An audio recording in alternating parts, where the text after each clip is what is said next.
Kita akan lanjutkan belajar tentang pemrograman mobile dan pemrograman presentasi objek menggunakan Android Studio bagian yang kelima. Kita akan belajar tentang atribut. Kita langsung ke materinya. Di materi sebelumnya kita sudah belajar untuk meletakkan komponen dan kemudian mengatur komponen sesuai dengan layoutnya dan tampilannya. Kita sudah belajar menggunakan kunci ini.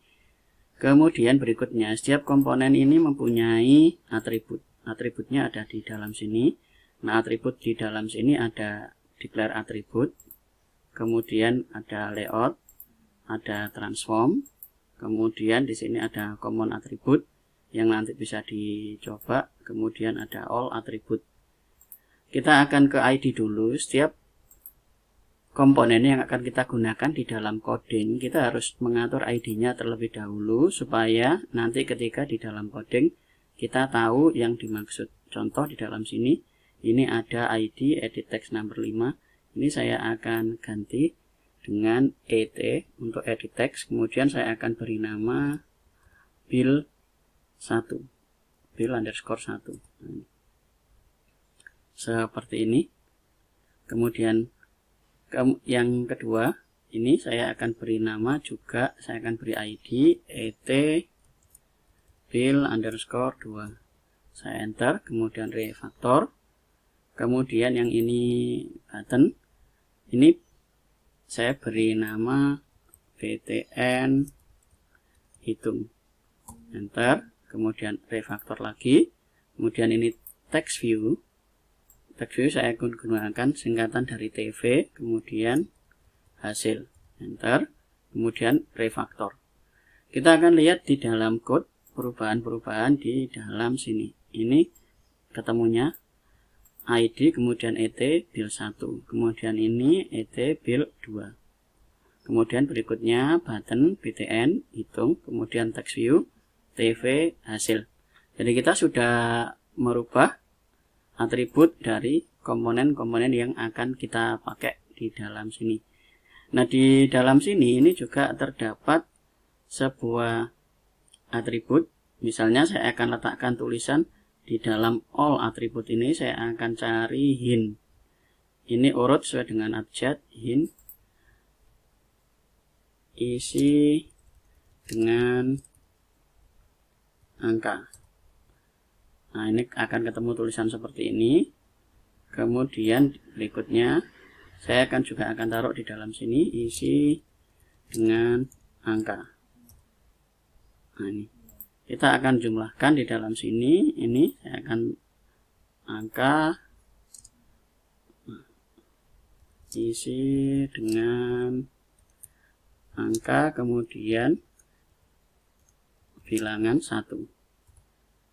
Ini, kemudian yang ini berikutnya saya akan isi dengan bill 2. Di dalam atribut-atribut ini kita juga bisa merubah font, kemudian font features, kemudian foreground dan seterusnya. Silakan nanti dicoba dari masing-masing atribut ini. Jadi nanti silakan dicoba untuk latihan bagaimana kita merubah atribut-atribut yang akan kita pakai seperti ini. Ini contohnya. Ini text view kita akan ganti di dalam teksnya ini akan saya ganti dengan angka 0. Nah, ini dia akan berubah menjadi 0. Kemudian saya akan atur font size-nya. Font size di dalam sini kita akan gunakan untuk font size ini menggunakan text size RST. Di dalam ini ada text style, ada text size. Saya akan pakai yang 36. Nah, ini secara otomatis dia akan berubah. Ini text size-nya. Jadi ini ada teks, kemudian di bawahnya ini ada text size. Text size ini perhatikan satuannya. Misalnya saya mau ganti di angka 70 SP. Saya enter. Nah, ini kembali ke dalam sini. Ini satuan dari dalam teks. Kalau kita taruh di dalam code, untuk text view, teksnya isinya 0, kemudian text size-nya ini ada satuannya 36 SP. Jadi kita bisa merubah atribut itu di dalam sini atau kita langsung menggunakan di dalam sini. Jadi misalnya kita bisa ambil text size, jadi boleh menggunakan ini text alignment, kemudian kita bisa cari text size, text style, kemudian di dalam sini ada banyak muncul pilihan, jadi silakan nanti dipilih sesuai dengan yang diinginkan. Itu jadi kita bisa mengatur nilai dari dalam ini menggunakan perintah di dalam desain, atau kita juga bisa milih di dalam sini. Ini text size, kemudian kita enter, kita pilih satuannya 50 SP. Nah ini kalau kita taruh di dalam desain, dia akan muncul seperti ini. Nah, itu cara pengaturan dari atribut komponen. Silakan dicoba-coba, termasuk untuk mengganti warna dan seterusnya. Silakan dicoba di dalam penggunaan dari atribut. Jangan lupa untuk ID, nanti untuk setiap penggunaan di dalam sini akan dipakai di dalam coding. Itu ID-nya kita tulis, supaya nanti ketika dalam coding kita tidak bingung yang dimaksud komponen mana. Jadi nanti kita mau ambil nilainya dari sini atau dari sini, kemudian di dalam sini dihitung seperti ini. Button ini kalau kita ke dalam code, kita pilih button, teksnya bisa diganti lewat sini, hitung.